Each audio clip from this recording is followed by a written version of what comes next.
अस्सलाम वालेकुम नाज़रीन। आए आज आपको एक मठियाई की दुकान पर लिए चलता हूँ जहाँ पर मिठाई तैयार हो रही है और कारीगर मठियाई तैयार कर रहा है। ये देखिए,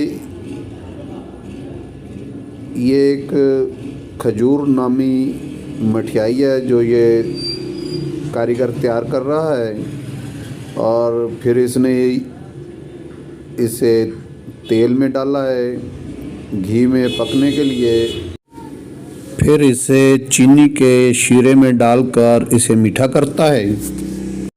ये खजूर नामी मिठाई तैयार है। ये दूसरी कढ़ाई में कारीगर बालूशाही नामी मिठाई तैयार कर रहा है।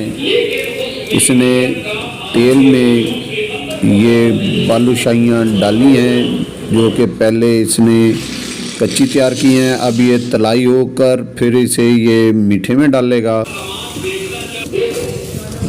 हाँ जी, एक ही बना रहे हो भाई?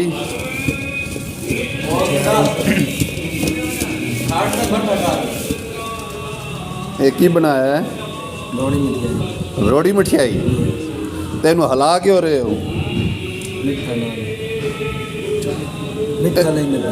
मिठा ला रहे हो? अच्छा, मिठा है नहीं लगता?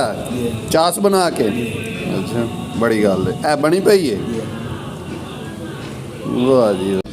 मीठे में डलने के बाद यानी कि चीनी के शीरे में डलने के बाद ये मिठाई तैयार हो जाएगी और खाने के लायक होगी। ये वीडियो आप ट्रैवल व्लॉग नाज मेरे YouTube चैनल के तवस्सुत से देख रहे हैं। अगर वीडियो पसंद आए तो मेरे चैनल ट्रैवल व्लॉग नाज को सब्सक्राइब कर दें और लाइक कर दें ताकि आइंदा आने वाली मालूमाती और अच्छी वीडियोस आप तक पहुंचती रहें। शुक्रिया। ये अभी इसने उतारी हैं और इससे पहले ये मिठाइयाँ कुछ तैयार भी हुई पड़ी हैं जिनमें ये देखें रसभरी है और गुलाब जामुन है और ये जो खजूर आपको पहले दिखाई है वो तैयार शुदा मिठाई और इसके साथ नमक पारे हैं। और ये अभी कारीगर फिर ये खजूर तैयार कर रहा है। उम्मीद है आपको मेरी वीडियो पसंद आई होगी। इसी के साथ अब आपसे इजाज़त चाहूँगा। अल्लाह हाफ़िज़, फ़ी अमान अल्लाह।